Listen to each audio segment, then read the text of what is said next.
Welcome to Don's Manufactory. Well, I have decided that I should seal the back glass.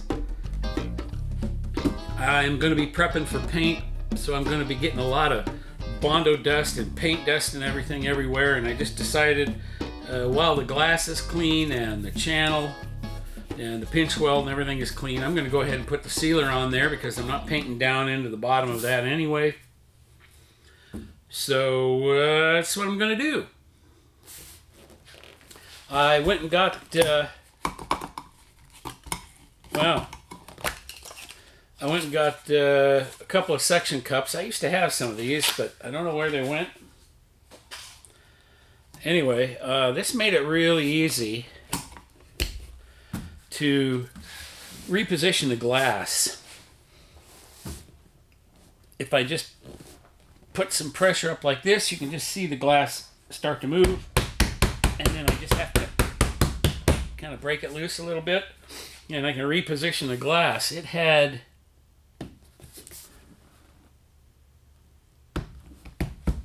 the glass had kind of sagged down since I put it in, so I wanted to pull it up and get it centered in the gasket, make sure that I'm centered left to right, and it makes these corners seal up better.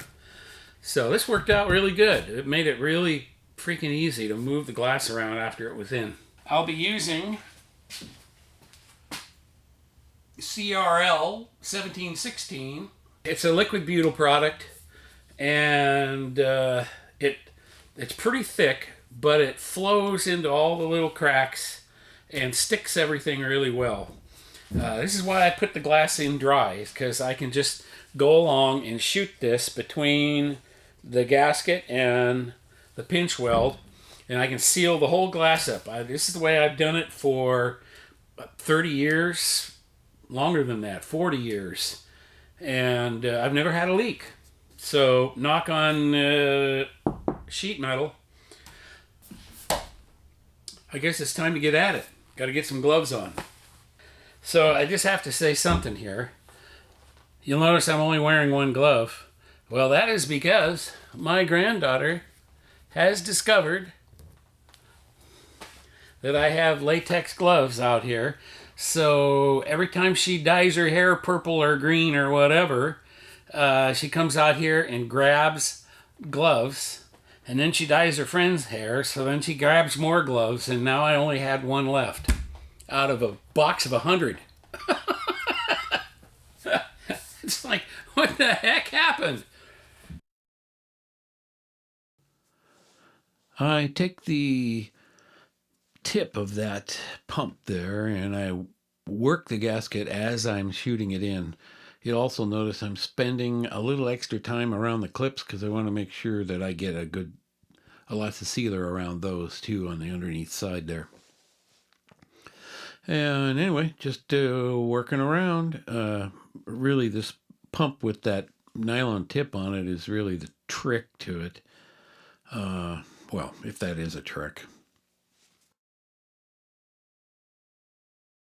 It really was kind of weird how the glass kind of sagged. I don't know if sagged is the right word for it. But basically what it was doing was it was dropping and then taking the bottom of the gasket and rolling it. And so the bottom lip in the channel that the glass is in, that bottom lip wanted to raise up off the glass because the weather strip had rolled. So that's why I had to reposition the glass the way I did, get it up and get the gasket up and get that roll out of it, so then the lips are all stuck. And of course, once the sealer's pumped in there, then once it sets up, then the glass isn't going to move. Even though this stuff is flexible, it's really sticky.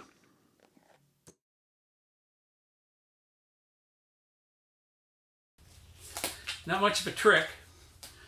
All I'm doing is pumping it in there, and I use this plastic, nylon tip here as a paddle so that I can kind of work it in and lift up the lip of the gasket and just kind of get some between the gasket and the pinch weld all the way around, and make sure I get enough in there.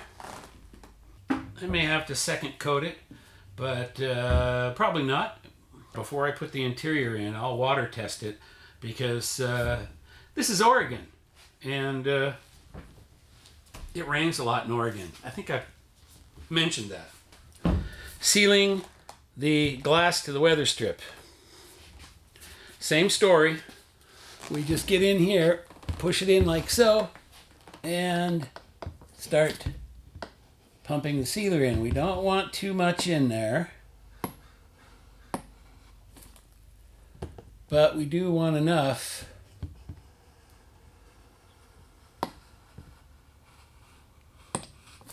that it is sealed. So in other words, it should be just starting to bead out there. And that means that the gap is completely full. You definitely don't want to pump the can too hard, because you can actually break it. See, now I know you're saying to yourself, gee, that's making a big mess. But actually, I have a secret about cleaning it. And I will share that with you as soon as I get done here. As you can see here, it actually goes pretty fast. When the rubber flaps down, you can see a little bead of the sealer come out. That's perfect. That's exactly what I'm looking for. So it's 100% seal around the glass. Those beads are tad too runny. So let me just go along, and we'll do it the old-fashioned way here first. And just scrape them out. See, once again, I'm using one of my little plastic tools because I don't have to worry about it scratching the glass. Yeah, that's a tool from, gosh, one of the videos clear back when I was putting the cowl in.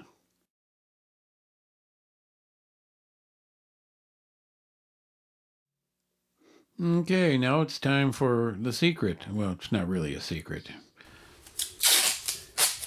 Get some tape here. Go up here and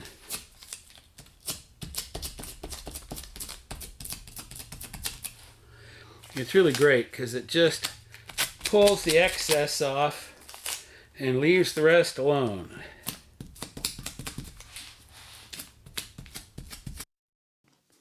So this really does work good. The tape will pull the sealer off the paint completely and not leave any marks or anything. It's just so much better than going after it with a solvent or a thinner or some kind, or just smearing it around, as it were. It just works so much better. It's all sealed up. No muss, no fuss. It's so easy to clean up. There's just a little traces of some of that sealer hanging out here that I can just get with a little bit of paint thinner when the time comes, but I want to let all of this set up first before I do that. Let's just run this around just to make sure that the lip of that gasket is tightly pushed to the face of the glass. Alrighty, that concludes the back glass seal. It is now watertight. Well, it will be as soon as this stuff sets up. Total elapsed time, 20 minutes, maybe, if that. So that's why I like to put them in dry. I like to work the sealer exactly the way I want it. If I use that bedding and glazing compound, of which I've got like 2-3 tubes of it up here, what I end up with is if I have to put a bead, which is what they recommend, you put a bead in there, you put your rope in, you lay a bead in, and then you get your window and put it in and pull the rope. I guess I'm just really not very good at that, because it seems like when I do that, I end up getting sealer. As soon as I start putting it in there, the sealer smushes on the gasket, gets on the rope, and then I end up with it all over the place. The only way to not have it end up all over the place is to not put enough sealer in it, and then I have to go back with this sealer and backfill anyway. So if I have to do that, I might as well use this sealer from the beginning and just get the job done. And that way the glass can go in clean and dry. So that's what I do. Thanks for watching Don's Manufactory. I'll catch you later.